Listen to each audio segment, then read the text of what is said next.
अस्सलाम वालेकुम। जनाब, क्या हाल चाल है आप लोगों के। प्रैक्टिस क्वेश्चंस हमारे जारी थे डिसीजन मेकिंग के चैप्टर से। कोई सवाल कल के लेक्चर से, कोई इशू जो समझ ना आया हो। कल आखिरी सवाल हमने जो किया था that was question number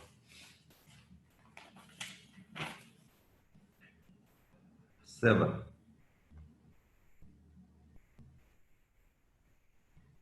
ji, any question number 7 हमने कल आपसे डिस्कस किया था जी केमिकल्स का। कल की डिस्कशन से कोई सवाल?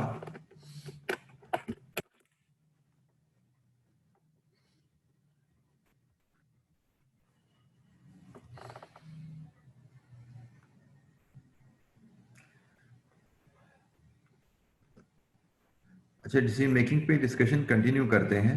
अगला सवाल हम देखते हैं।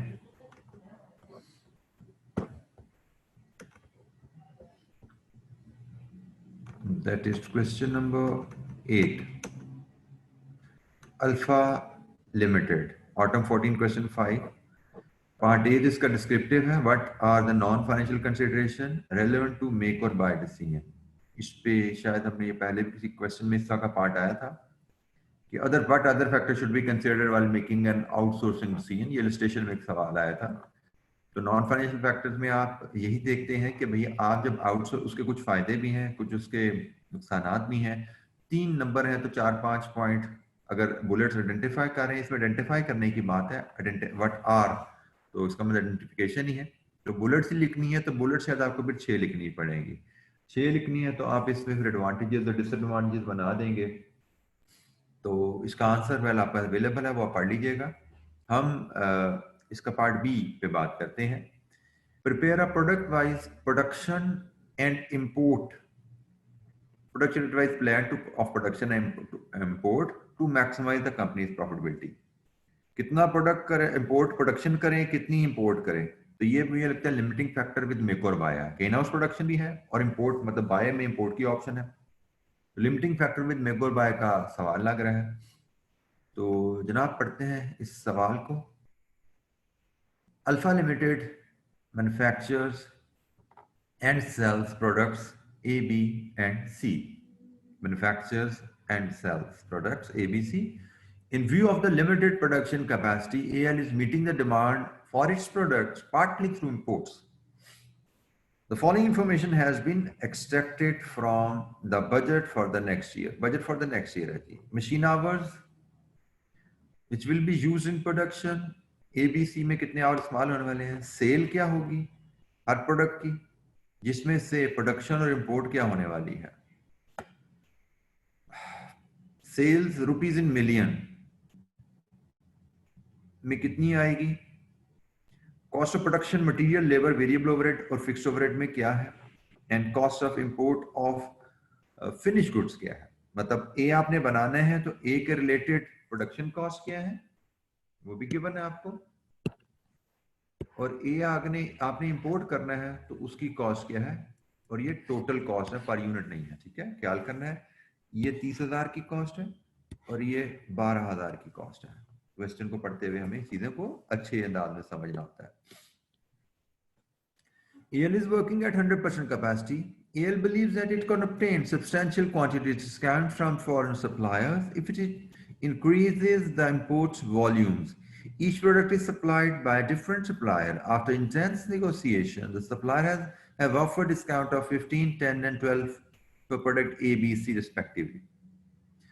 अच्छा जी, करंटली हम जो देख रहे हैं कि कंपनी ने हर प्रोडक्ट की जो डिमांड है उसमें से कुछ प्रोड्यूस कर रही है और कुछ इंपोर्ट कर रही है। Without getting into any calculation I can tell कि this is not a profit maximising approach. ये प्रॉफिट मैक्सिमाइजिंग अप्रोच नहीं है। क्यों प्रॉफिट मैक्सिमाइजिंग अप्रोच? अब रिकॉल कीजिए अगर steps. Limiting factor with outsourcing option में हम इन हाउस प्रोडक्शन की प्रेफरेंस लगाते हैं और पहले हम देखते हैं कि भाई best preference for in house production क्या है, उसके सारे यूनिट्स बनाना चाहेंगे। फिर दूसरे नंबर पे प्रोडक्ट के उसके भी सारे या मैक्सिमम यूनिट्स बनाना चाहेंगे। और फिर तीसरे नंबर की बारी आएगी, उसकी प्रोडक्शन करेंगे अगर कुछ और स्टिल बचेंगे, और अगर उसके बाद भी हमारी डिमांड पूरी नहीं होती तो फिर रिमेनिंग इंपोर्ट की जाती है। तो इंपोर्ट जो है ये तीनों प्रोडक्ट्स नहीं की जाती जिस तरह उसने प्लान किया हुआ है। अगर प्रॉफिट मैक्सिमाइजिंग शेड्यूल की बात करें तो इनमें से जो लास्ट नंबर पे प्रोडक्शन प्रेफरेंस में आएगी शायद उसके कुछ रिमेनिंग यूनिट्स इंपोर्ट होने। पहली बात तो ये क्लियर होगी। अच्छा, जब हमने तीनों इंपोर्ट नहीं करने, कोई एक प्रोडक्ट इंपोर्ट करनी है तो नेचुरली होगा क्या कि इसके प्रोडक्शन यूनिट बढ़ जाएंगे। Let's assume ranking 1 2 3, I am just assuming ranking 1 2 3 है, मैं उसके हिसाब से आपको सिर्फ कॉन्सेप्ट एक्सप्लेन कर रहा हूं। ये रैंकिंग 1 है, ये 2 है, ये 3 है। इसके प्रोडक्शन यूनिट बढ़ जाएंगे, इंपोर्ट जीरो हो जाएगी। इसके प्रोडक्शन यूनिट बढ़ जाएंगे, इसकी भी इंपोर्ट जीरो हो जाएगी, सारे प्रोडक्शन में चले जाएंगे। और इसकी शायद प्रोडक्शन जीरो हो जाएगी या कम हो जाएगी और इंपोर्ट बढ़ जाएगी। तो मे बी दो प्रोडक्ट्स की इंपोर्ट जीरो होगी, तीसरे की इंपोर्ट बढ़ेगी। अब वो तीसरा ए है, बी है, सी है, जो भी है, होना ऐसा ही है कि दो प्रोडक्ट्स की इंपोर्ट्स कम होंगी, जीरो होंगी, और तीसरे की इंपोर्ट बढ़ेगी। और जिसकी भी इंपोर्ट बढ़ेगी इसका मतलब हमें डिस्काउंट तो मिलेगा ही मिलेगा ना सप्लायर से। उसने कहा कि अगर आप क्वांटिटी बढ़ाएं, हर प्रोडक्ट डिफरेंट सप्लायर से आ रही है, और उन्होंने कहा अगर आप क्वांटिटी बढ़ा दें तो 10 15 10 और 12% डिस्काउंट मिल सकता है। अब वो क्वांटिटी ए की बढ़ेगी तो 15% डिस्काउंट मिल जाएगा, बी की बढ़ेगी तो 10%, सी की बढ़ेगी तो 12% डिस्काउंट मिलना मस्ट है। ठीक है जी, ये कहानी है। एक फर्स्ट का डाटा जरा पढ़ लीजिए, फिर हम इसका सोल्यूशन बनाना शुरू करते हैं। Read the question again.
अच्छा जी, मेक और limiting factor with make or bye है आपके जहन में, इनके स्टेप सबसे पहले आने चाहिए। स्टेप्स इसके क्या थे जी? हम सबसे पहले कैलकुलेट करते हैं हर प्रोडक्ट के लिए variable cost of enough production और कॉस्ट ऑफ इंपोर्ट का डिफरेंस लेके extra cost per unit which we have to pay. हमें वेरिएबल कॉस्ट पर यूनिट चाहिए। Variable cost per unit given नहीं है, टोटल वेरिएबल कॉस्ट अवेलेबल है, production available है, variable cost per unit आ जाएगी। हमें cost per unit for import चाहिए, वो भी यहां से आ जाएगी। तो हर प्रोडक्ट पे ये डाटा अरेंज करते हैं, एक्स्ट्रा कॉस्ट पर यूनिट। उसके बाद हम बात आगे लेके चलेंगे। तो जनाब सबसे पहले हम बात कर रहे हैं क्वेश्चन नंबर 8 में, और प्रोडक्ट्स जिनसे हम डील करने जा रहे हैं वो 3 हैं।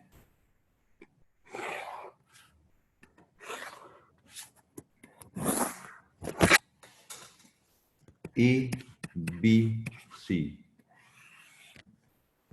टोटल वेरिएबल प्रोडक्शन कॉस्ट लाते हैं।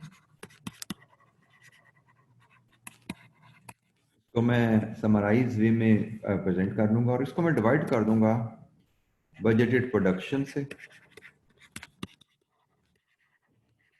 तो हमें वेरिएबल कॉस्ट पर यूनिट मिल जाएगी इन हाउस प्रोडक्शन की। ये हमारी पहली वैल्यू है जिसमें हमें पहुंचना है। Let's arrange the data. Variable cost A की क्या है, ये हमें रुपीज इन मिलियन में अवेलेबल है, तो रुपीज मिलियन में लेके चलते हैं। 48 प्लस 45 प्लस 33, ये ए की वेरिएबल कॉस्ट है। बी की वेरिएबल कितनी बना जी, ए की वेरिएबल कॉस्ट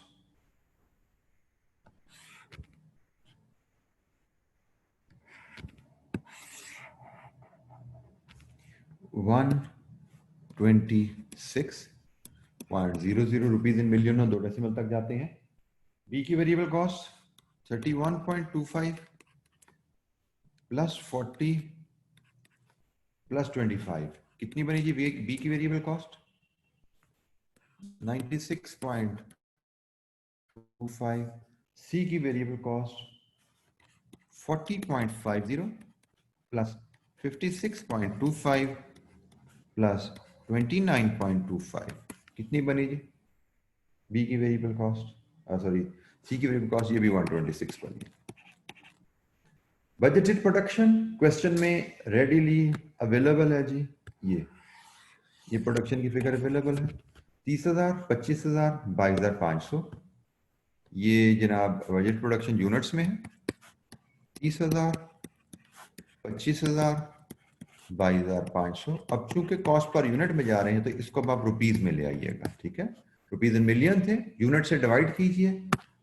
हम कहते हैं कि अगर ये वैल्यू नंबर ए है, ये वैल्यू नंबर बी है, तो value number C will be A divide with B into 1 million कर लीजिएगा तो रुपीज में आ जाएगा आंसर आपका, ठीक है। तो बताइए जनाब आपके पास कॉस्ट पर यूनिट क्या आई। Variable cost per unit 4200। अब हम रुपीज में आ गए, हम डेसिमल में जाने की जरूरत नहीं है। 3850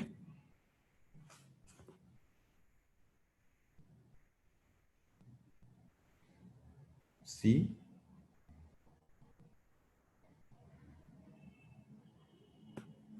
5600। स्टेप्स हमारे देन में है, हमने सिनेरियो पढ़ा limiting factor with make or by option है। वो स्टेप्स हम अपने दिमाग में लाए और उन स्टेप्स को फॉलो करते जा रहे हैं। उन स्टेप्स के मुताबिक हमें एक इंफॉर्मेशन चाहिए होती है variable cost per unit in house, तो वो हमने निकाल ली, रेडीली अवेलेबल नहीं थी, बट अगर हमें पता हो हमें क्या इंफॉर्मेशन चाहिए हम कैलकुलेट कर लेंगे। फिर हमें चाहिए cost of outsourcing per unit, वो भी हमें पूरी कॉस्ट पर यूनिट अवेलेबल नहीं है but cost of import available है और यूनिट्स इंपोर्ट्स के अवेलेबल हैं, तो ये डाटा भी अरेंज कर लेते हैं हम यहां पे लाते हैं जी टोटल कॉस्ट ऑफ इंपोर्ट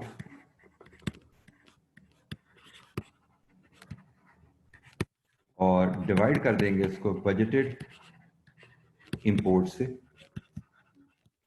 तो हमें यहाँ पे कॉस्ट पर यूनिट मिल जाएगा इंपोर्ट का।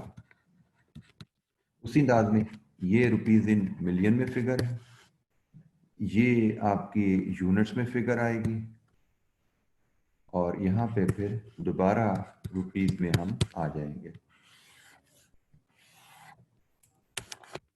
ये फिगर हमें रेडीली अवेलेबल है। इंपोर्ट की कॉस्ट रेडीली अवेलेबल है 68.40, 47 मिलियन एंड 26.88 मिलियन, और यूनिट्स पर इंपोर्ट रेडीली अवेलेबल हैं 12,000, 10,000 and 4,000।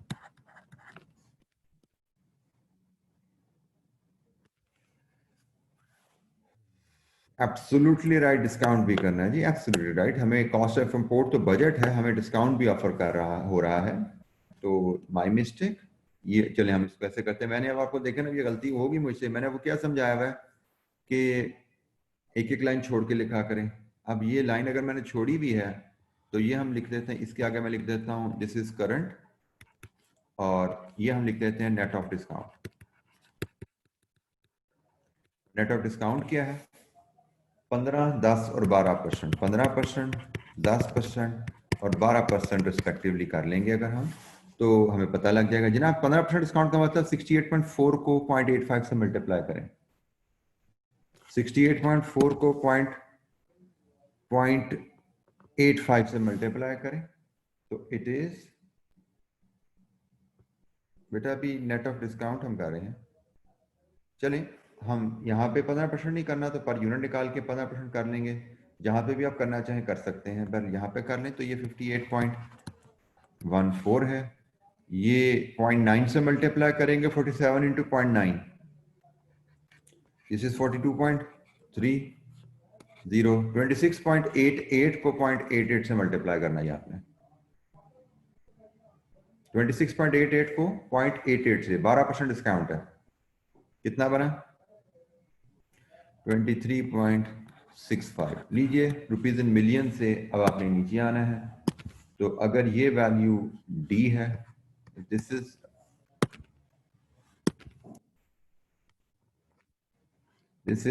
D, this is E. Value F can be obtained as D divided with E into 1 million. तो जनाब बताइए क्या आती है वैल्यू यहाँ पे आपकी 4845। नेक्स्ट,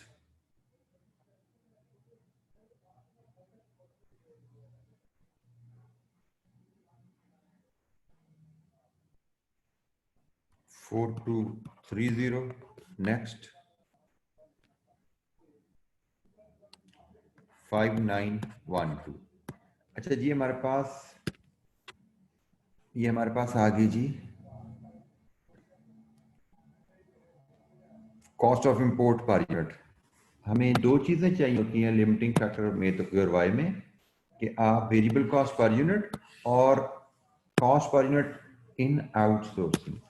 जब ये आ जाए फिर आप क्या करते हैं, फिर आप कैलकुलेट करते हैं एक्स्ट्रा कॉस्ट ऑफ आउटसोर्सिंग, इस केस में इंपोर्ट पर यूनिट क्या आ रही है, और ये आप कैलकुलेट करेंगे F minus C. F minus C extra cost of import क्या आ रही है जी, इट इज 645, ये कितना है जी 380, और ये क्या है जी 312 जी। एनी क्वेश्चन, ये extra cost of import per unit आ गई। एनी क्वेश्चन, यहां तक कोई सवाल? Limiting factor with make or buy के स्टेप्स हमारे सामने होने चाहिए, हम उनको फॉलो कर रहे हैं। ये स्टेप्स आपके पास अवेलेबल हैं पेज नंबर 447 की बॉटम पे, पेज 447 की बॉटम पे है, जिनको हम अप्लाई कर रहे हैं। वहां से शुरू हो रहे हैं, पेज 448 पे जाते हैं फिर। Any question? अच्छा जी, इसके बाद नेक्स्ट स्टेप होता है आपका स्केर्स रिसोर्स पर यूनिट लाना। तो स्केर्स रिसोर्स हमारे पास मशीन आवर्स है, हमें मशीन आवर्स पर यूनिट चाहिए। हमें अब चाहिए machine hours per unit. If this is value G, if this is G, तो मशीन आवर पर यूनिट को हम H कह लेते हैं। हमें मशीन आवर पर यूनिट चाहिए। Machine hour per unit readily available नहीं है हमारे पास, मशीन आवर पर यूनिट हमारे पास रेडीली अवेलेबल नहीं है। टोटल मशीन आवर अवेलेबल है, ठीक है। तो टोटल मशीन आवर्स को हम अगर प्रोडक्शन से डिवाइड कर दें, ये मशीन आवर यूज हो रहे हैं इस प्रोडक्शन में, तो हमें मशीन आवर पर यूनिट मिलते जाएंगे। 240,000 divide with 8 divide with 240,000 divided with 30,000, answer is 8। जो आपने बताया तो मेरे जहन में आ गया। तो ये है जी 8। फिर है जी आपकी दूसरी प्रोडक्ट 2,25,000 डिवाइड विद 25,000 प्रोडक्शन। 2,25,000 घंटे लगेंगे 25,000 यूनिट्स बनाने में। इसका टाइम कितना हुआ 9।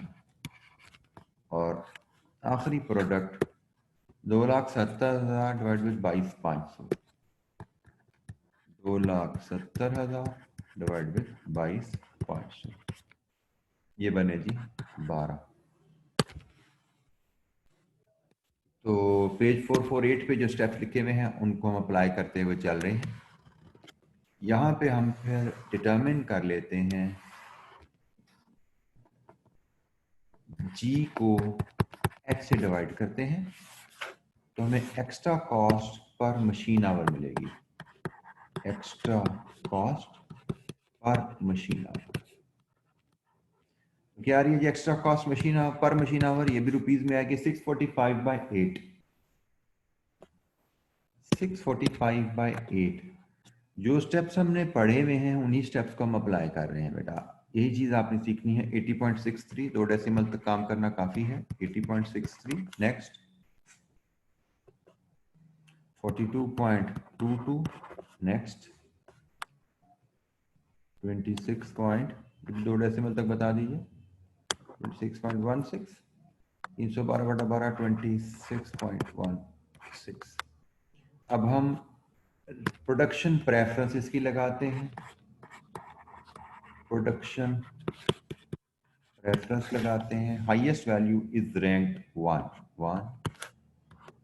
2 एंड जी। एनी क्वेश्चन, कोई सवाल? 26 26। ओके, कोई सवाल यहाँ पे जी? प्रोडक्शन प्रेफरेंस तक हम पहुंचे हैं। पेज 447 448 पे जो स्टेप्स हैं उनको फॉलो करके अब इस प्रोडक्शन प्रेफरेंस के मुताबिक अवेलेबल मशीन आवर्स को हम यूज करेंगे इन हाउस प्रोडक्शन के लिए। पहले ए बी सी, और जहां पे प्रोडक्शन हमारे मशीन आवर्स खत्म हो जाएंगे वहां पे हम बाकी क्वांटिटीज की इंपोर्ट के लिए चले जाएंगे। तो सबसे पहले इस प्रोडक्शन प्रेफरेंस के मुताबिक हम इन हाउस प्रोडक्शन प्लान बनाते हैं।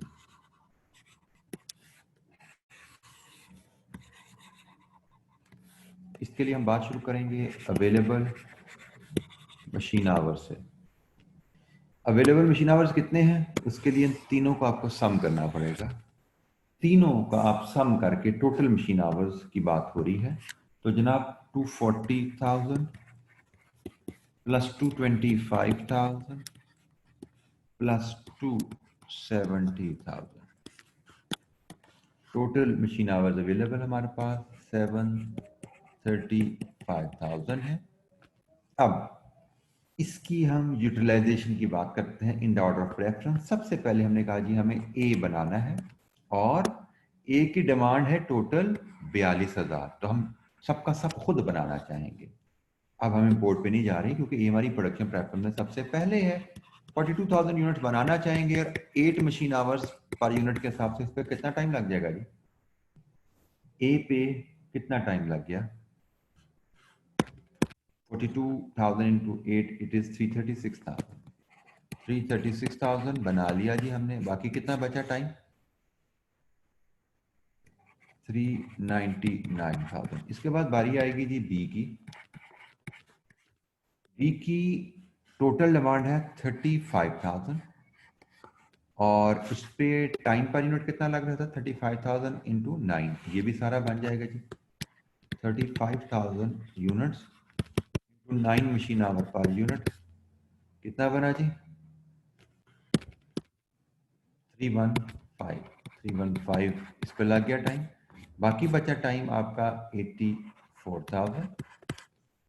अब इस 84,000 में यकीनन आप बैलेंस क्वांटिटी बनाएंगे सी की।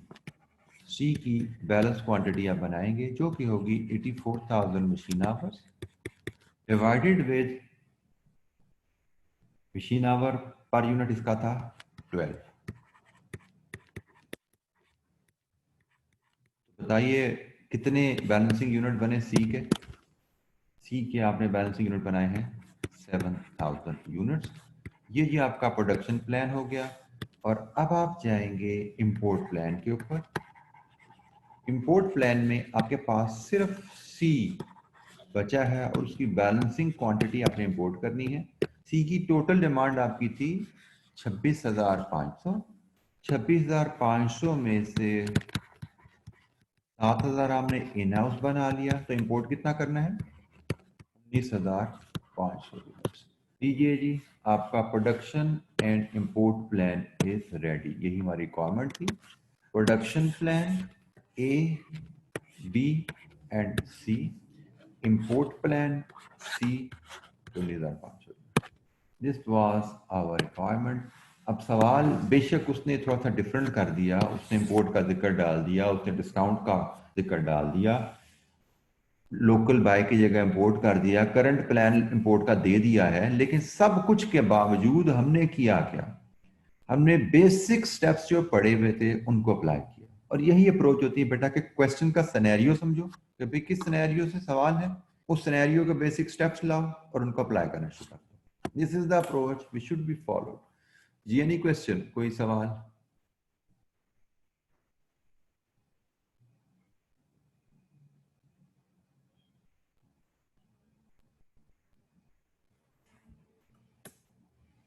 कोई चीज समझ नहीं आई यहाँ पे, पूछिए।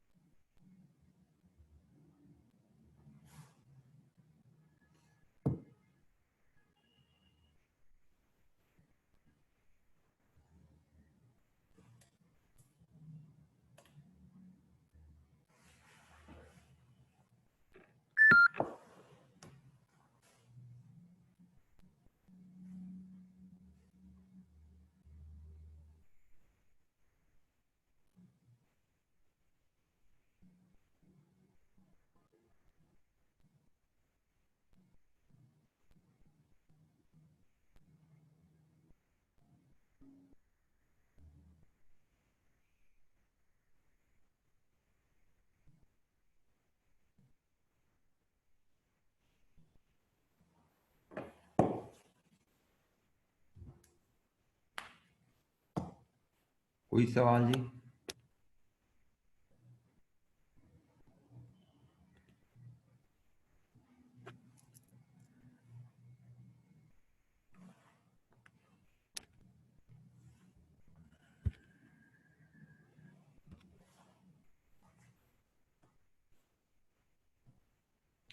अच्छा जी, नेक्स्ट क्वेश्चन की तरफ चलते हैं। नेक्स्ट क्वेश्चन हम देखते हैं जी, question number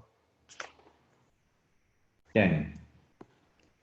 question number 9, autumn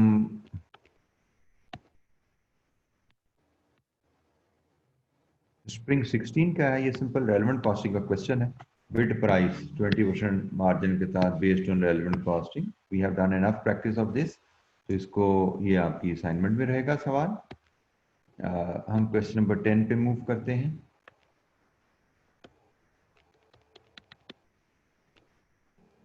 requirement से सवाल पढ़ेंगे। Determine the maximum profit that can be earn by SL in the above situation. Profit calculate करना है जी, अबव सिचुएशन में कितना मैक्सिमम कमाया जा सकता है। तो पढ़ते हैं जी, सवाल काफी लेंथी सवाल है, 10 नंबर के लिहाज से काफी बड़ी इसकी बॉडी है। तकरीबन एक पूरे पेज का ही सवाल है ये, पेज 474 पे आपको पास आ रहा है। 10 मार्क्स का है, लेकिन यूजुअली इतना लेंथी क्वेश्चन कोई 14-15 मार्क्स का होता है। Anyways, Server Limited manufactures two industrial products K2 and KN. It also manufactures other products in accordance with the specification of customers.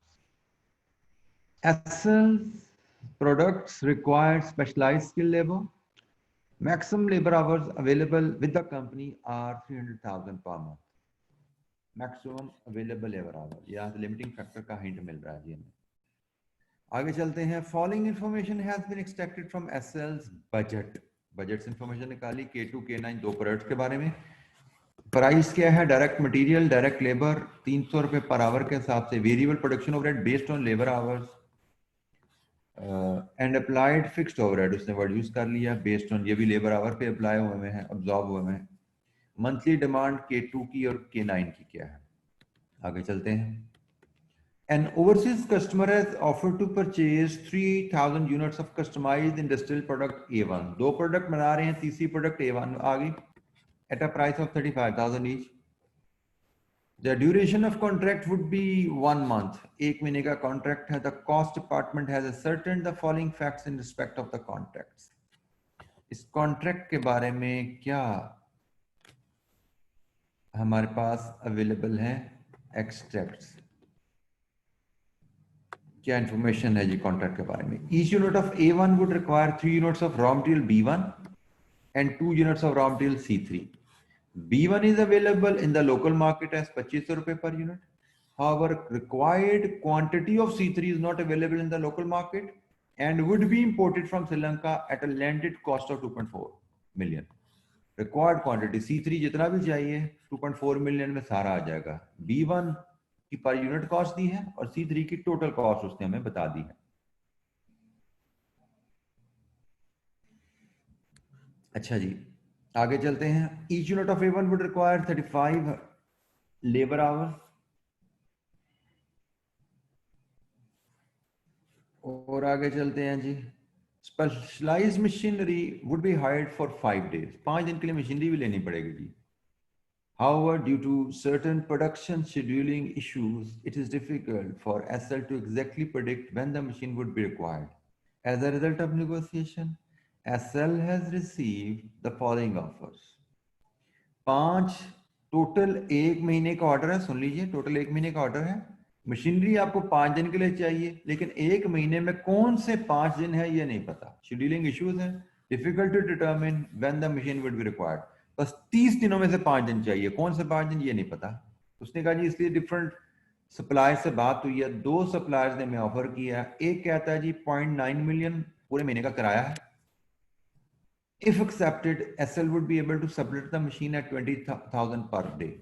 पूरे महीने की मशीन किराए पे ले लें. जब इस्तेमाल करनी करें, जब नहीं करनी 20,000 पर डे किराए पे दे दें. दूसरी टेक रेंटल है. उसने कहा जी 57,000 पर डे. इस पे आप मुझसे रेंट ले लें. मैं आपको पर डे के हिसाब से रेंट पे देने पे तैयार हूं. And guaranteed availability of machine when required. जिस दिन चाहिए होगी उस दिन किराए पे ले जाना. 2 ऑप्शन है. डेफिनेटली हम वैलिडेट करेंगे. में से जो सस्ती ऑप्शन होगी उसको हम सिलेक्ट कर लेंगे. पहले अभी हम असूल पे बात करते हैं. Management believe that it can increase decrease the production of K2 and K9 if required. अच्छा जी, ये सारा काम 1 महीने के हिसाब से बताया गया है. टाइम भी 1 पर मंथ है. बजट भी इसने लिखा तो नहीं, बट अज्यूम हम यही करेंगे. सॉरी, बताया उसने मंथली डिमांड है. ये भी मंथली डिमांड है. ये तो सारा पर यूनिट डाटा है. और A1 भी मंथ का है. सबसे पहले मैं टॉपिक डिसाइड करना. ये क्वेश्चन है किस टॉपिक से, दैट इज क्रिटिकल. मैंने आपको बताया हुआ. आप लोग अक्सर ना डाटा जब नए अंदाज में आता है ना, आप कंफ्यूज हो जाते हो कि अच्छा मैं करूं क्या. फोकस रहें. पहला स्टेप है आइडेंटिफाई करना क्वेश्चन किस टॉपिक से है. उसने कहा जी कंपनी अपना मुनाफा कैसे मैक्सिमम कर सकती है. अब सवाल है क्या बेसिकली. 2 प्रोडक्ट्स हम ऑलरेडी बना रहे हैं. तीसरी की ऑप्शन भी आ गई है. लिमिटेड टाइम हमारे पास अवेलेबल है. तो बेसिकली ये लिमिटिंग फैक्टर का डिसीजन है जिसमें हमें प्रोडक्शन प्लानिंग करनी है. प्रोडक्ट्स हमारे पास 3 हो गई हैं. K2 है, K9 है, A1 है. 3 प्रोडक्ट्स हमारे पास. लिमिटेड मशीन आवर्स हैं. हमें प्लान बना के बताना है जी हम किस प्रोडक्शन प्लान को फॉलो करें जिससे हम इस मंथ में ज्यादा से ज्यादा मुनाफा कमा सकें.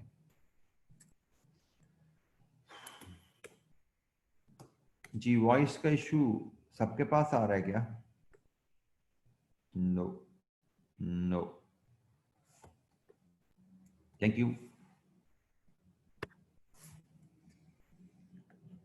अच्छा जी, तो it is a simple question. Data differently दिया उसने. 2 प्रोडक्शन बना रहे हैं, तीसरी नई भी बीच में आ गई है. सम स्टूडेंट्स में गेट कंफ्यूज किया कोई नया सवाल आ गया. तो but this is not the नया सवाल.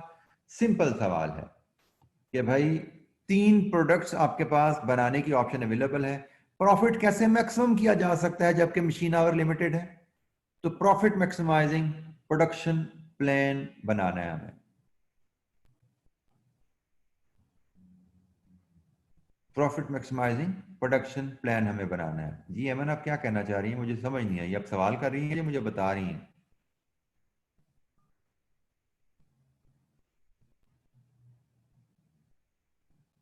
जी बेटा ऐसी कोई बात नहीं है. Customer has offered. उसने कहा अगर जरूरत पड़े, अगर आप A1 बनाने का फैसला करते हैं तो जरूरत पड़े K2 K9 को कम भी किया जा सकता है. K2 K9 की कंफर्म डिमांड नहीं है, कोई ऑर्डर नहीं आया हुआ आपके पास. कोई भी इनमें से कंफर्म नहीं है.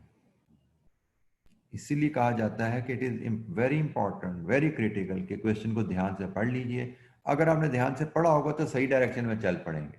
अगर आपको पता बता दिया गया है, जैसे मैंने बता दिया आपको, this is a limiting factor, profit maximising production plan बनाना है, तो it become very easy for you कि भाई उसके स्टेप्स. अब स्टेप्स आपके जहन में आएंगे, ठक ठक ठक करके आप छापना शुरू कर दोगे। Profit maximising production plan.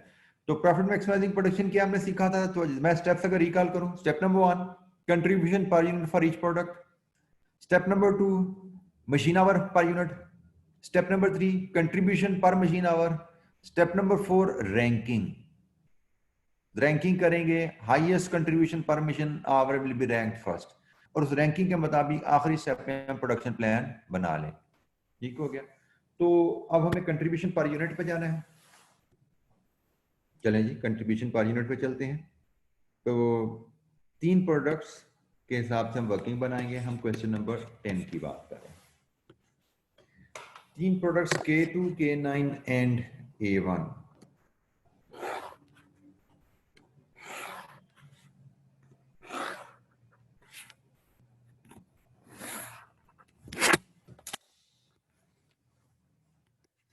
A2, K9 and A1। Contribution per unit कहाँ से आएगा जनाब? आप प्राइस लेंगे और उसमें से लेस करेंगे variable cost per unit to arrive at contribution per unit. Price readily available है। K2 16,500, K9 26,000, A1 35,000।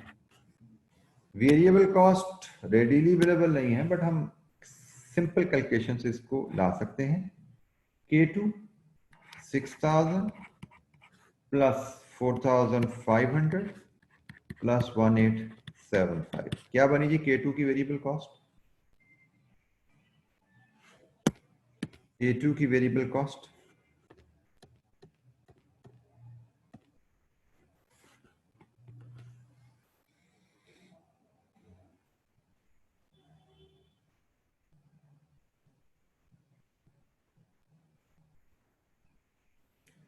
12375, 12375।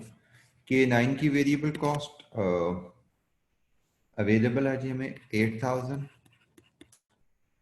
Plus 7,500 plus 3125, कितनी बनी जी? 18,625। अच्छा जी, आखिरी हमारे पास A1 बच गई है। तो A1 के लिए हम एक वर्किंग बना लेते हैं, क्योंकि A1 की कैलकुलेशन के लिए हमें ज़रा थोड़ा सा डाटा अवेलेबल है पैराग्राफ की शेप में। हमें पैराग्राफ में से उसकी, ये पैराग्राफ्स हैं, इनसे उसकी वेरिएबल कॉस्ट निकालनी है।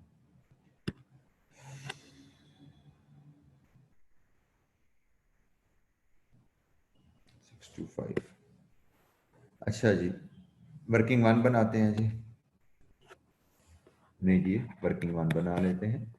तो वेरिएबल कॉस्ट A1 के लिए, इसमें एक मटेरियल B1 है, एक इसका मटेरियल C3 है, फिर इसकी लेबर कॉस्ट है, फिर इसके यकीनन वेरिएबल ओवरहेड्स हैं जो एब्जॉर्ब होने हैं लेबर आवर की बेसिस पे। फिक्स्ड ओवरहेड जहाँ पे यकीनन नहीं आएंगे क्योंकि हम वेरिएबल कॉस्ट ले रहे हैं। और उसके बाद मशीन हायर कॉस्ट है, वो भी इस प्रोडक्ट की कॉस्ट है। मशीन हायर कॉस्ट वो भी हमें यहीं पे ही लेनी पड़ेगी। उसको भी हम पर यूनिट में कन्वर्ट कर सकते हैं, क्योंकि वो सिर्फ इस प्रोडक्ट को बनाने के लिए हम हायर कर रहे हैं। यहां से हमें वेरिएबल कॉस्ट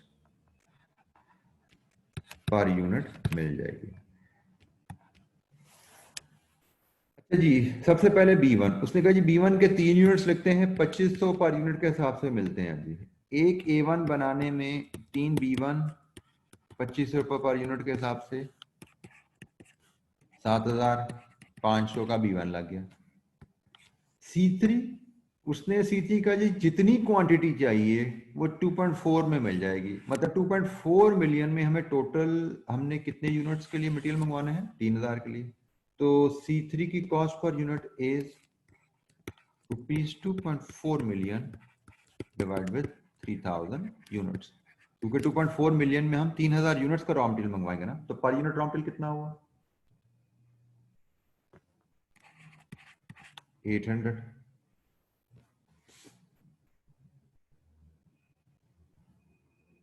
इसके बाद बारी है जी लेबर कॉस्ट की। तो लेबर कॉस्ट के लिए उसने आवर्स हमें बताए में है 35 आवर्स लगते हैं, 35 आवर लगते हैं, ये क्वेश्चन में हमें बताया हुआ है। रेट लेबर का क्या है वो उसने यहाँ बताया हुआ है, 300 पर लेबर आवर। तो 35 इंटू ₹300 कितना बना जी? 10,500। एनी क्वेश्चन, कोई सवाल नहीं यहाँ तक? वेरिएबल ओवरहेड भी आवरली बेसिस पे लगेंगे, लेबर आवर्स पे अप्लाई होने हैं। इसको मल्टीप्लाई करेंगे वेरिएबल ओवरहेड के रेट से, इसको मल्टीप्लाई करेंगे हम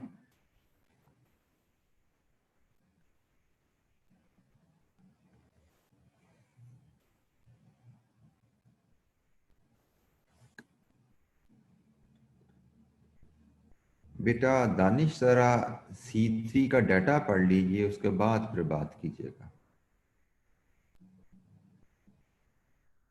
मैंने क्या किया है, 2.4 मिलियन टोटल रॉ मटेरियल को टोटल प्रोडक्शन से डिवाइड किया, प्रोडक्शन से, ठीक है। मैंने C3 के यूनिट से डिवाइड नहीं किया, टोटल प्रोडक्शन से डिवाइड किया, तो ये cost per unit of output I है। C3 की cost per unit of output I है। सवाल को ध्यान से पढ़ने की आदत डालिए।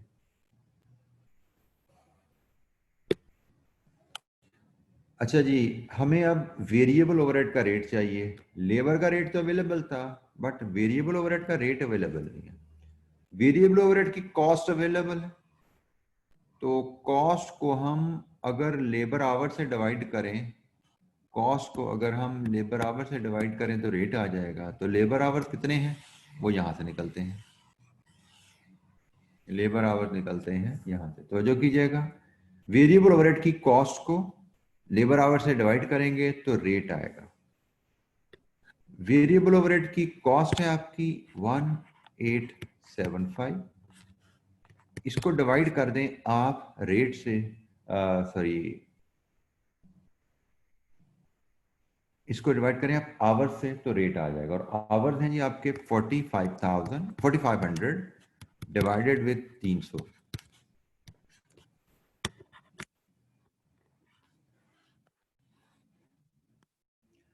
This is variable overhead cost and this is labour our. तो कॉस्ट को जब आवर से डिवाइड करेंगे तो it gives you rate. Cost divide with hours is rate, variable overhead rate. तो वेरिएबल ओवरहेड रेट आ गया आपके पास। वेरिएबल ओवरहेड रेट को आप मल्टीप्लाई कर देंगे आवर्स से, तो आपके पास वेरिएबल ओवरहेड की कॉस्ट आती है। कितनी कॉस्ट है जी? 4375। एनी क्वेश्चन, कोई सवाल?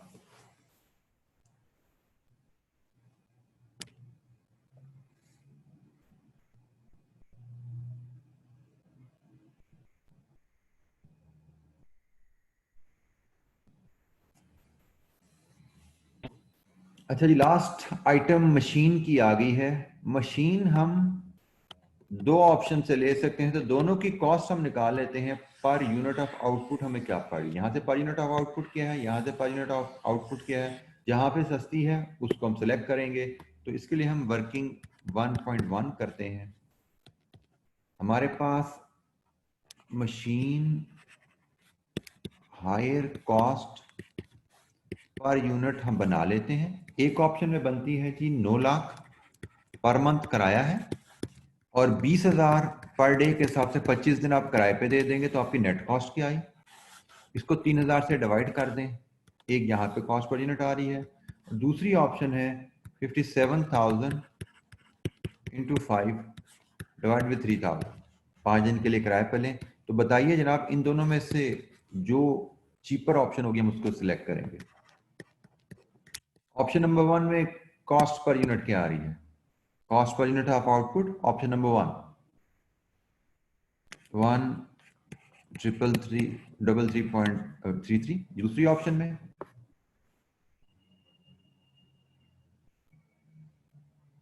दूसरी option is looking less, 95। So we go for the cheaper option, 95 लीजिए जी। अब आप यहां से A1 की वेरिएबल कॉस्ट पर यूनिट ले सकते हैं। कितनी आ जी A1 की variable cost per unit?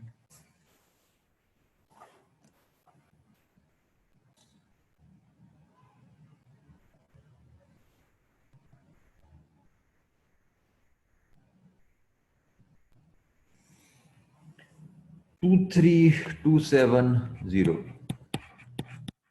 Any question? Limiting factor profit maximising production plan का क्वेश्चन है। 23270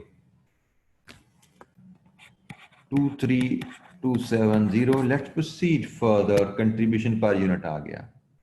K2 का contribution per unit it is 4125। K9 का contribution per unit it is 7375। A1 का contribution per unit it is 11730। Contribution per unit आ गया। Steps अगर आप पढ़े हैं तो नेक्स्ट स्टेप आपका आता है मशीन आवर पर यूनिट।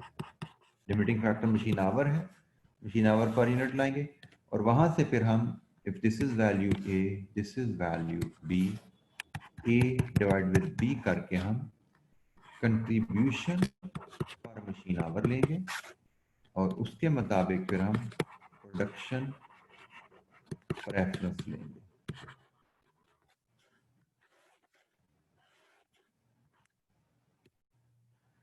जी मशीन आवर पर यूनिट हमें A1 के तो अवेलेबल है 35, बाकियों के अवेलेबल नहीं है।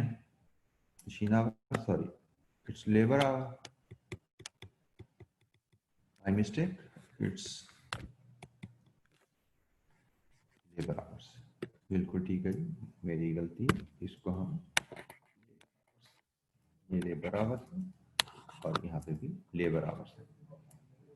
अच्छा जी A1 के तो 35 अवेलेबल है, बाकियों के हमें कैलकुलेट करने हैं। तो K2 के हैं 4500 कॉस्ट ओवर 300 और K9 के हैं 7500 कॉस्ट ओवर 300 रेट। तो क्या है जी 15 एंड 25, बिल्कुल ठीक है जी 15 एंड 25 लीजिए जी। अब A divide with B contribution per labour hour 275 जी, next 295 next 335। so production preference highest value 1 2 3। Production plan हमारे पास आ गया है। Any question? हमसे पूछा गया है लिमिटिंग फैक्टर सिनेरियो कंपनी कैसे प्रॉफिट मैक्सिमाइज कर सकती है।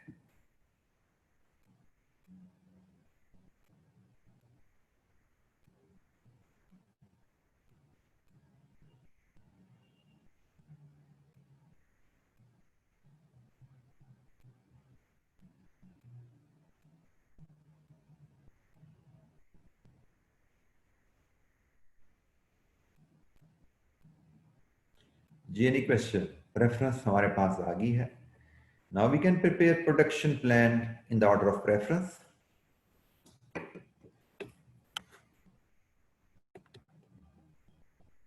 कोई सवाल?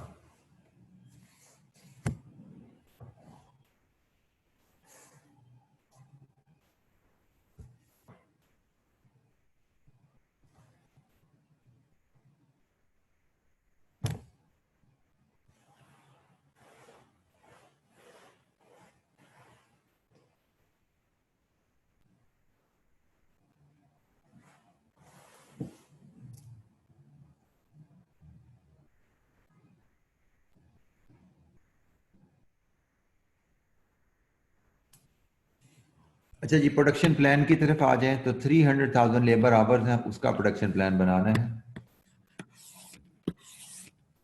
अवेलेबल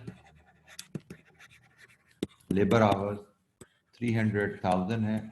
सबसे पहले हमने A1 को बनाना है। 3000 यूनिट्स का ऑर्डर आया है, 35 लेबर आवर्स पर यूनिट चाहिए। कितना टाइम लग गया जी? 1,05,000 बाकी बचा आपके पास 295,000। बारी आएगी आपके पास A1 के बाद K9 की, और K9 की डिमांड आपके पास कितनी है? 8,000। और K9 पे टाइम कितना लगता है? 25। 8,000 to 25 तो बन जाता है 2 लाख। तो 2 लाख है, बिल्कुल है। K9 सारा बन पाएगा। K9 हमारा सारे का सारा बन पाएगा ना?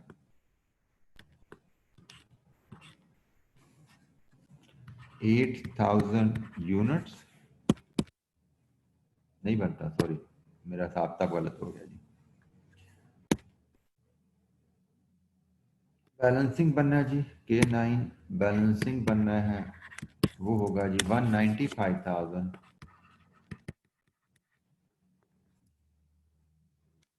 195,000, माई मिस्टेक। 195,000 डिवाइड विद 25 कितना बनता है जी? ठीक हो गया। कितने बने जी?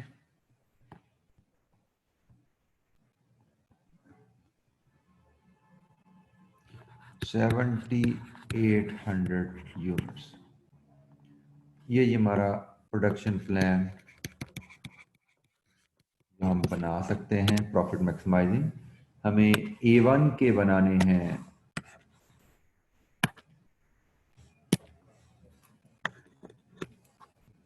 A1 के बनाने हैं 3,000, K9 के बनाने हैं 7,800। This is our production plan. कोई सवाल जी? हमसे पूछा गया कंपनी अपना प्रॉफिट कैसे मैक्सिमाइज कर सकती है, तो जनाब इस प्लान को कंपनी अगर फॉलो करें तो कंपनी का प्रॉफिट मैक्सिमाइज हो जाएगा।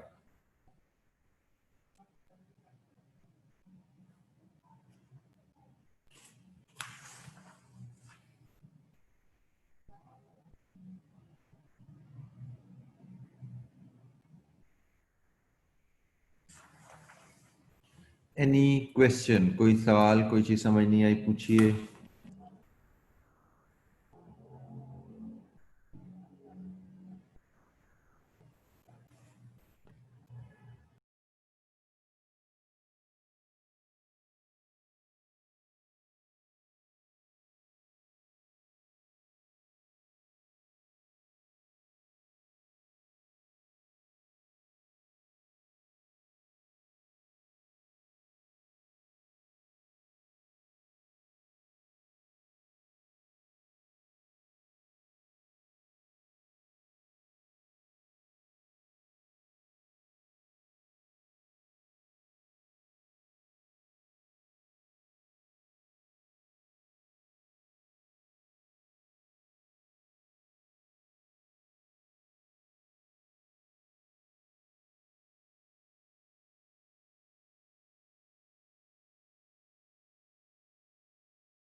हाँ।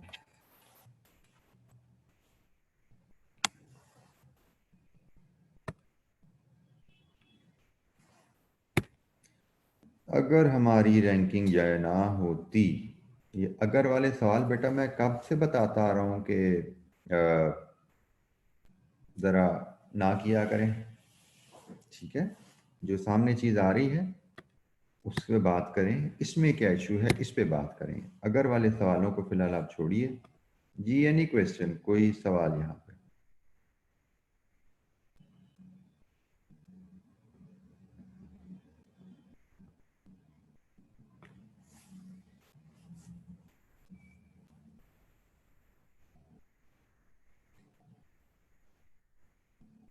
फिदा, आपके सवाल का जवाब पहले दिया जा चुका है। हम प्रेफरेंस सिर्फ उसको देते हैं जिसकी हमने कमिटमेंट कर दी हो।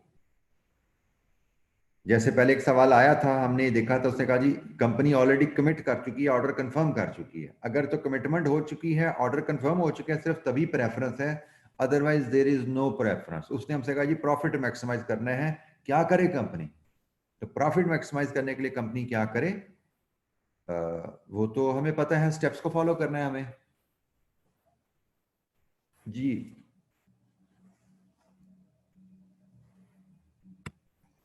अच्छा जी, एक क्वेश्चन, लास्ट क्वेश्चन आज के लिए और देखते हैं। क्वेश्चन नंबर 10, सॉरी क्वेश्चन 11, 10 तो हमने कर लिया। Question 11, snooker private limited, autumn 18 का क्वेश्चन है ये। रिक्वायरमेंट क्या है? Advice whether it should outsource component be turn out. Outsourcing का क्वेश्चन है जी, मेक और बाय का क्वेश्चन है। Let's read the data. Outsourcing के स्टेप्स आपके जहन में आने चाहिए। प्रॉफिट भी निकालना है, क्वेश्चन नंबर 10 में लिखा हुआ उसने। बिल्कुल ठीक है जी, determine the maximum profit that can be earn. बिल्कुल ठीक है, माय मिस्टेक।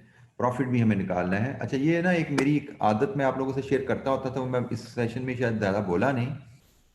एक बार जब सवाल आप अपनी तरफ से कर लेना, तो काइंडली उस सवाल की आगे मूव करने से पहले एक बार उसकी रिक्वायरमेंट दोबारा पढ़ लिया करें।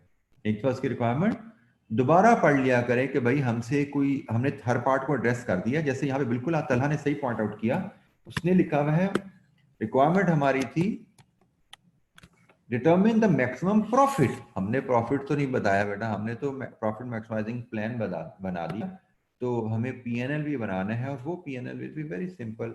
हम total contribution less total fix cost करेंगे तो हमें प्रॉफिट मिलेगा। कंट्रीब्यूशन कहां से आएगा? ये प्लान हमारे पास है जी, 3000 यूनिट्स A1 के। तो A1 का कंट्रीब्यूशन पर यूनिट क्या है? 11,730 प्लस 7,800 यूनिट्स K9 के। K9 का कंट्रीब्यूशन पर यूनिट क्या है? 7,375। ये ऊपर वर्किंग में हमारे पास अवेलेबल है। लीजिए जी, यहाँ से टोटल कंट्रीब्यूशन बताइए इसका क्या आता है। रुपीज इन मिलियन में ले लीजिएगा, काफी बड़ी फिगर बनने वाली है ये, क्योंकि हमें डाटा भी क्वेश्चन में आगे इसको रुपीज इन मिलियन में कर लीजिएगा जी, इतनी बड़ी फिगर को हमें लिखने की जरूरत नहीं है। कितना आता है जी contribution? Total contribution that will 92.72। अच्छा जी, अब हमें इसमें फिक्स कॉस्ट लेस करनी है। फिक्स कॉस्ट हमारे पास रेडीली अवेलेबल नहीं है। हमारे पास फिक्स्ड कॉस्ट का एब्जॉर्प्शन रेट हम यहाँ से निकाल सकते हैं, क्योंकि ये लेबर आवर की बेसिस पे एब्जॉर्ब हुए हैं। यहाँ से फिक्स कॉस्ट का एब्जॉर्प्शन रेट आ जाएगा, OAR multiplied with budget capacity. यहाँ से हम फिक्स कॉस्ट ले पाएंगे। ठीक हो गया जी। फिक्स कॉस्ट क्या होती है? OAR into capacity. तो ये जनाब OAR यहाँ से ले सकते हैं। जैसे K2 का डाटा लेके OAR अगर हम निकालें तो इट इज 1500 रुपये डिवाइड विद K2 के लेबर आवर्स 15, ये भी हमने ऊपर कैलकुलेट किया हुआ है, इनटू 3 लाख लेबर आवर जी। This should give you your total fix cost, लेकिन अगेन रुपीज इन मिलियन में बोलिएगा। इट इज 30 लेस किया, प्रॉफिट इज 62.72। लीजिए, एनी क्वेश्चन? हमारा PNL भी तैयार हो गया। कोई सवाल, कोई चीज समझ नहीं आई, पूछिए।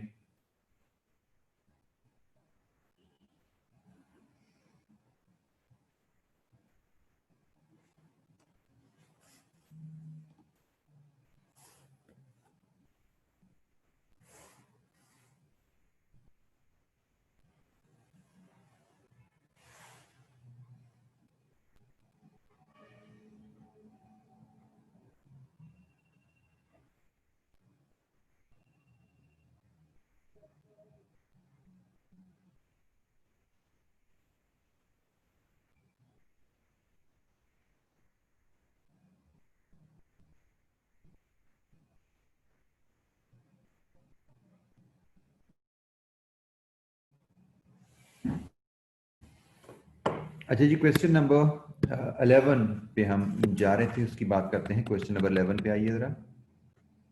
मेक और बाइट सीएन है। मेक और बाइट सीएन का असूल आपको पता है। आप कंपेयर करते हैं कॉस्ट ऑफ आउटसोर्सिंग को avoidable in house cost. Avoidable in house cost में क्या क्या आता है? Variable cost plus avoidable fix cost. ठीक है, variable cost plus avoidable fix cost, ये आपका असूल आ गया। आप इस असूल के मुताबिक सवाल पढ़ते हैं, ये असूल ध्यान में रखते हुए और देखते हैं जी ये सवाल कैसे हल होने वाला है। Snooker Private Limited (SNPL) manufactures a component beta which is used as input for many products. The current requirement of beta is 18,000 units per annum. Current production cost of beta is as follows. बेटा decision making जब आप कर रहे होते हैं तो decision making में PNL marginal costing के तहत ही बनाया जाएगा। Decision making always follows marginal costing unless examiner demands कि अब एब्जॉर्प्शन कॉस्टिंग के तहत बनाए।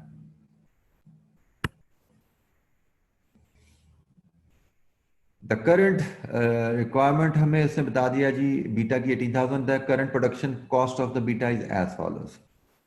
पर यूनिट डाटा जी material, labour, variable overhead, fixed overhead. Fixed overhead का मतलब always OAR and total cost. Supplier has recently offered SNPL to supply beta at 7,000. ये supplier की offer आ गई per unit. The management has nominated a team to evaluate the offer, which has gathered the following information. There is a shortage of labor. However, some of the labor would become available due to outsourcing of beta. यानी labor short है, लेकिन अगर हम beta outsource करें तो labor available हो जाएगी, which would be utilized for the production of a product Z.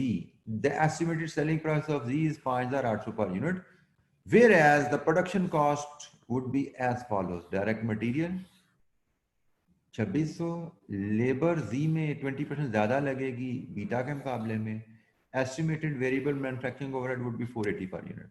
Outsourcing of beta and production of Z would result in net reduction in fixed manufacturing overhead by 1.9 million.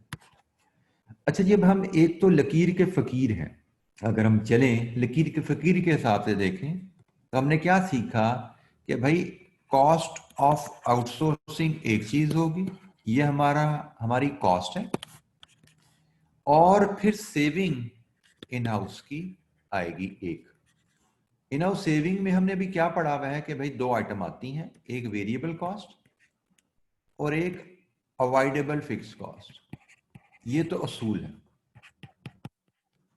ये हमने असूल पहले का पढ़ा हुआ है कि कॉस्ट ऑफ आउटसोर्सिंग को आप इन हाउस सेविंग से कंपेयर कर लो, और इन हाउस सेविंग में वेरिएबल कॉस्ट और अवॉइडेबल फिक्स कॉस्ट ली जाती है। This is the principle that we have learned. Any disagreement with this principle? ये तो पहले हम सीख चुके हैं मेक और बाय में,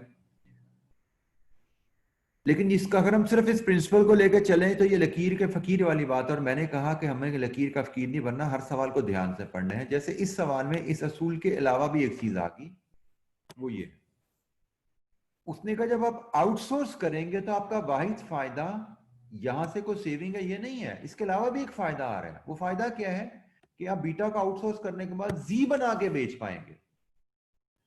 इसका मतलब सेविंग में यहां एक तीसरी आइटम भी आएगी, additional contribution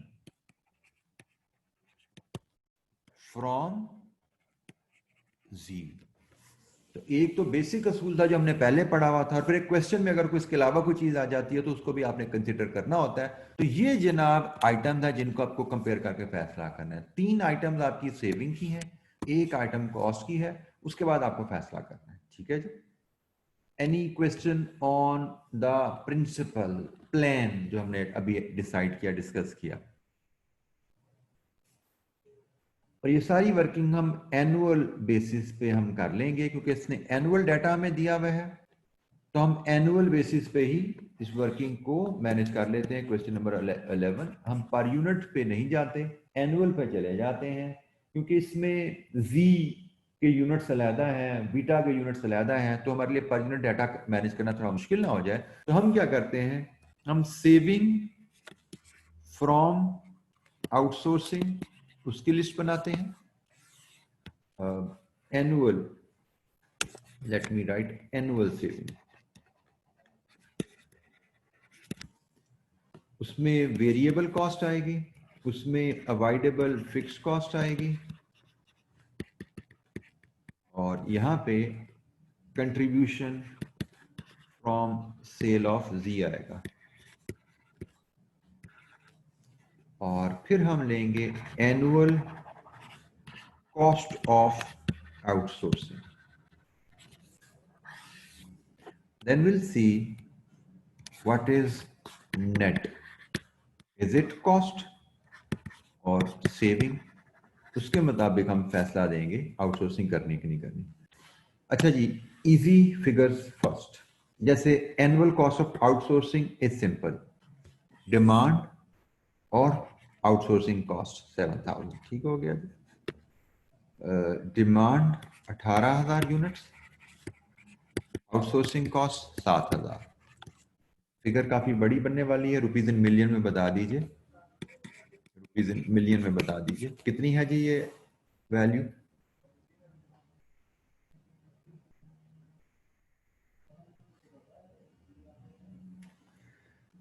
annual cost of outsourcing कितनी आ रही है जी, rupees in million, it is 126.00 million.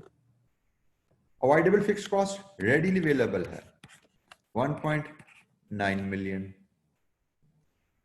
Variable cost can be computed quite easily, ये जी आपकी वेरिएबल कॉस्ट है और इससे मल्टीप्लाई करना है, तो वेरिएबल कॉस्ट हमारी आ जाएगी 18000 यूनिट्स इनटू रुपीज में हमें वेरिएबल कॉस्ट अवेलेबल है 3670 plus 1040 plus 770, rupees in million में कन्वर्ट करके बोलिए वेरिएबल कॉस्ट क्या बनती है जी।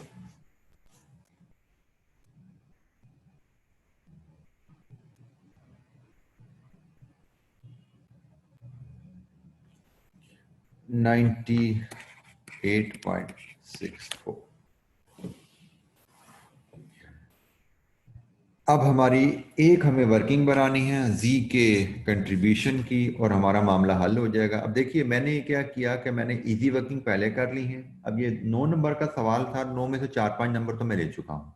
ये फिगर मुझे असूल में बता चुका हूँ कि इस असूल में फैसला होना है, और असूल में जो फिगर यूज होनी है 4, उसमें से 3 फिगर्स में मैं काम कर चुका हूँ, एक फिगर रह गई है। तो असूल बताने का और 3 फिगर्स पे काम करने का मेरे हिसाब से 9 में से 4 या 5 नंबर मैं सिक्योर कर चुका हूँ। अब एक कंट्रीब्यूशन का नंबर है 4-5 नंबर, उसके लिए कोशिश कर लेंगे, हो गया हो गया, नहीं तो हम कहीं लॉस नहीं हुए, हमने कोई क्वेश्चन में फेल नहीं हुए, हम पासिंग मार्क्स यहाँ पे ले पाए हैं। और पासिंग मार्क्स लेना हर क्वेश्चन में बड़ा आसान होता है अगर आप सवाल की रिक्वायरमेंट को समझ के प्लान डेवलप कर लें पहले, और फिर प्लान के मुताबिक इंफॉर्मेशन ढूंढने चल पड़े। अच्छा जी, कंट्रीब्यूशन ऑफ जी कहां से आएगा, वर्किंग 1 पे जाते हैं तो वो आएगा जी units into contribution per unit, units into contribution per unit, यहां से जी हम टोटल कंट्रीब्यूशन ले पाएंगे। अच्छा जी, कंट्री यूनिट्स कहां से आते हैं, कंट्रीब्यूशन पर यूनिट कहां से आते हैं, उसके लिए आपको तवज्जो से बात करनी पड़ेगी। आप 18,000 यूनिट्स बीटा के बंद कर रहे हैं, उसकी जगह आप जी बनाने जा रहे हैं, और जी बनाने में इस्तेमाल क्या होगा, जो लेबर आवर्स आपके स्पेयर हुए बीटा से। 18,000 यूनिट जब बनाने बंद किए, इससे लेबर आवर स्पेयर हुए, इन लेबर आवर से जी बनाया, लेकिन जी में 20% टाइम ज्यादा लग जाता है। इसका मतलब जी तो 18,000 नहीं बनेंगे, जी कितने यूनिट्स बनेंगे?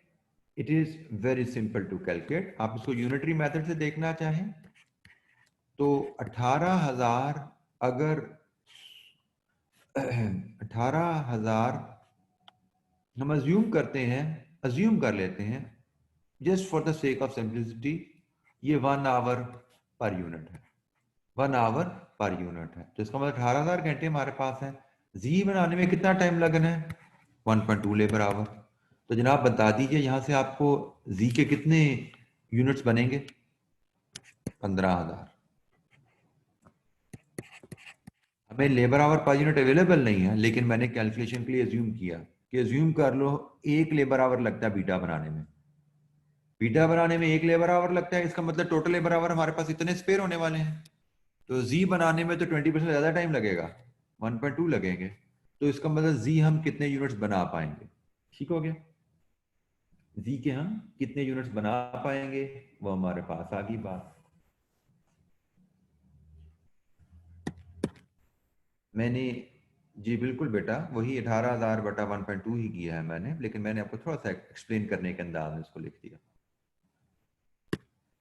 अच्छा जी, अब आ जाइए कंट्रीब्यूशन पर यूनिट। तो जी का contribution per unit, material cost जी की, लेबर कॉस्ट जी की 20% इससे ज्यादा है, इससे 20% ज्यादा है, और ओवरहेड भी अवेलेबल है, प्राइस भी अवेलेबल है। तो it is very simple, contribution per unit हमारा क्या आएगा? 5800 माइनस 2600 माइनस 1040 का 1.2। ये लेबर आपकी 20% ज्यादा होगी, किससे? इससे। और वेरिएबल ओवरहेड 480। लीजिए जी, यहां से कंट्रीब्यूशन पर यूनिट की फिगर आप ले सकते हैं। कितना आ रहा है contribution per unit? Contribution per unit जी का क्या आ रहा है? 1472 इंटू 15,000। टोटल कंट्रीब्यूशन बता दीजिए क्या आता है? अगेन रुपीज इन मिलियन में बोल दीजिएगा ये टोटल कंट्रीब्यूशन। ये फिगर रुपीज में है, रुपीज इन मिलियन में बता दीजिएगा। कंट्रीब्यूशन कितना कमाएंगे जी से? 22.08। लीजिए जी, हमारा क्वेश्चन कंप्लीट। 22.08 कंट्रीब्यूशन हम कमाएंगे यहां से। अब नेट देख लीजिए, नेट में कॉस्ट है या बेनिफिट है? आउटसोर्सिंग में नेट हमें क्या कॉस्ट है, बेनिफिट है? सम कर लीजिए, नेगेटिव है या पॉजिटिव फिगर है?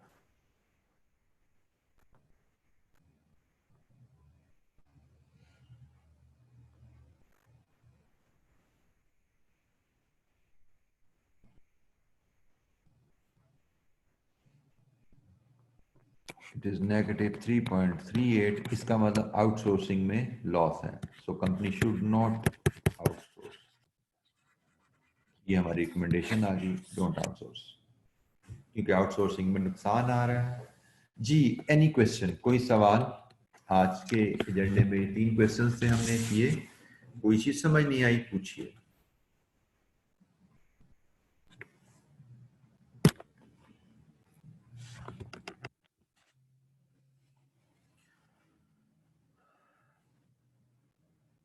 जी, एनी क्वेश्चन?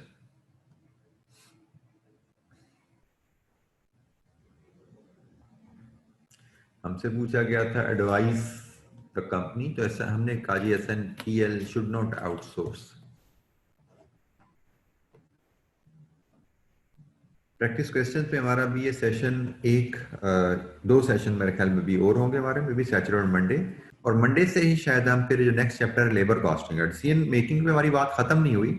लेबर का जो चैप्टर है वो भी डिसीजन मेकिंग से लिंक होना है, लेबर कॉस्टिंग का चैप्टर पढ़ेंगे और उसके एंड पे फिर हमें डिसीजन मेकिंग के मजीद क्वेश्चन हम करेंगे। डिसीजन मेकिंग पोर्शन के मुझे लगता है सबसे ज्यादा क्वेश्चन हम इस चैप्टर से कर रहे हैं, क्योंकि अब यहाँ पे सीवीपी एनालिसिस भी कंबाइन हो रहा है, रेलेवेंट कॉस्टिंग भी आ रही है, डिसीजन मेकिंग भी आ रही है। डिसीजन मेकिंग में इटसेल्फ 3-4 सिनेरियोज होते हैं, तो इसलिए इस चैप्टर को मुझे लगता है कि हम ओवरऑल को 20 के करीब क्वेश्चन हम कर रहे होंगे कंबाइन, बल्कि 20 से भी ज्यादा जब हम सीवीपी एनालिसिस को, रेलेवेंट कॉस्टिंग को, डिसीजन मेकिंग को और लेबर कॉस्टिंग को, इन चारों चैप्टर को कंबाइन करेंगे तो टोटल मुझे लगता है 25 से 30 पास पेपर क्वेश्चन हमारे सिर्फ इन 4 चैप्टर्स पे ही हम कर रहे होंगे, which is more than enough practice in the classroom.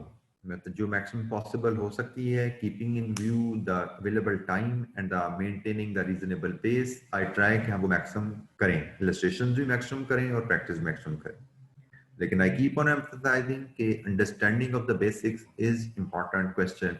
सवालों को पढ़ने की आदत बनाना, किताब को पढ़ना, नोट्स को पढ़ना, दैट इज वेरी क्रिटिकल, उस पर काम करने की जरूरत है। और मैं आपको एक गलती बार बार हाईलाइट कर रहा हूँ, you make too much mistakes in mathematics, calculation करते बहुत ज्यादा गलतियां करते हो, उसको भी ओवरकम करने की कोशिश कीजिए। जी कोई सवाल? You can switch on your mic if you want to ask any question, पूछ सकते हैं आप। किसी वर्किंग में कोई हेल्प चाहिए, यहाँ पे पूछना चाहते हैं, पूछिए।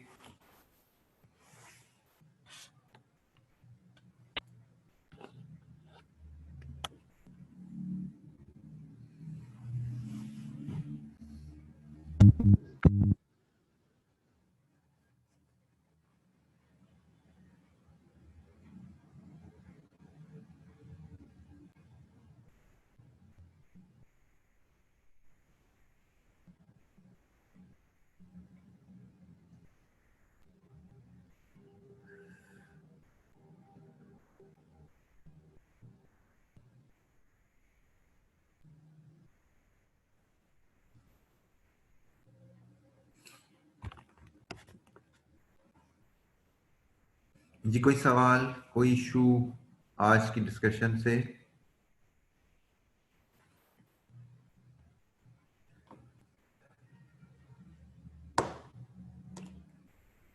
चलिए जी, आज का फिर लेक्चर कॉल ऑफ करते हैं, बाकी इंशाल्लाह कल मुलाकात होगी। अल्लाह हाफिज, अस्सलाम वालेकुम।